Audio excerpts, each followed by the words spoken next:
Next po na kailangan natin gawin is yung mag-add po ng product, pero most likely may mga products na po tayo ditong existing. Ito po, click mo ulit yung bilog na yan, tapos punta po tayo sa product.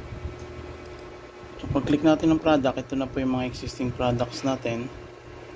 Kung may add po tayo na product, pwede po rito, kaya category yan, pwede po tayo mag-view by category, pwede po tayo mag-add ng category, pwede po tayo mag-add ng product. Pag nag-add ng product, lagay lang po natin yung product name, sample. Yan. Tapos papasok po siya rito sa listahan natin sa gilid. Refresh lang po natin, tapos i-search po natin yung sample. Yan. Yan, may mga sample na palang nagamit yan. Click po lang po natin yan. Pwede po tayo mag-upload ng picture.